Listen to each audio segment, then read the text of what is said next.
ಜೈವಿಕ ತಂತ್ರಜ್ಞಾನ ಇಲಾಖೆ ಬೆಂಬಲದೊಂದಿಗೆ ನಡೆಯುತ್ತಿರುವ ಬೃಹತ್ ಪ್ರಮಾಣದ ಜಿನೋಮ್ ಸೀಕ್ವೆನ್ಸಿಂಗ್ ಉಪಕ್ರಮಗಳು ಈಗಾಗಲೇ ಕೃತಕ ಬುದ್ದಿಮತ್ತೆ ತಂತ್ರಜ್ಞಾನವನ್ನು ಅಳವಡಿಸಿಕೊಂಡಿವೆ ಎಂದು ಕೇಂದ್ರ ವಿಜ್ಞಾನ ಮತ್ತು ತಂತ್ರಜ್ಞಾನ ಸಚಿವ ಡಾ ಜಿತೇಂದ್ರ ಸಿಂಗ್ ತಿಳಿಸಿದ್ದಾರೆ.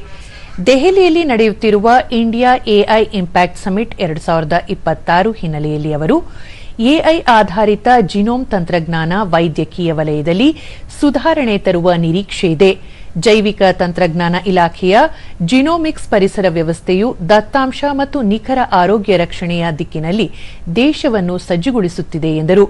ಈ ಕ್ಷೇತ್ರಕ್ಕೆ ಮತ್ತಷ್ಟು ವೇಗ ನೀಡಲು ಜೈವಿಕ ತಂತ್ರಜ್ಞಾನ ಇಲಾಖೆ ಬಯೋಟೆಕ್ನಾಲಜಿ ಕೈಗಾರಿಕಾ ಸಂಶೋಧನಾ ಸಲಹಾ ಸಮಿತಿ ಜೊತೆಗೂಡಿ ಈ ವರ್ಷ ಬಯೋ ಎಐ ಮೂಲಾಂಕರ್ ಹಬ್ಗಳನ್ನು ಸ್ಥಾಪಿಸಲಿದೆ.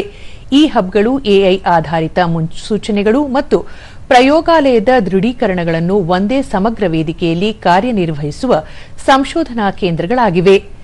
ಜಿನೋಮಿಕ್ಸ್ ವೇದಿಕೆಯಲ್ಲಿ ಎಐ ತಂತ್ರಜ್ಞಾನವನ್ನು ಅಳವಡಿಸಿಕೊಳ್ಳುವುದರಿಂದ ಮುನ್ಸೂಚನಾ ಆರೋಗ್ಯ ರಕ್ಷಣೆ, ರೋಗಗಳ ಕಣ್ಗಾವಲು ಮತ್ತು ಸುಧಾರಿತ ಜೈವಿಕ ಉತ್ಪಾದನಾ ಸಾಮರ್ಥ್ಯಗಳು ಜಾಗತಿಕ ಮಟ್ಟದಲ್ಲಿ ಬಲಗೊಳ್ಳಲಿವೆ ಎಂದು ತಿಳಿಸಿದರು.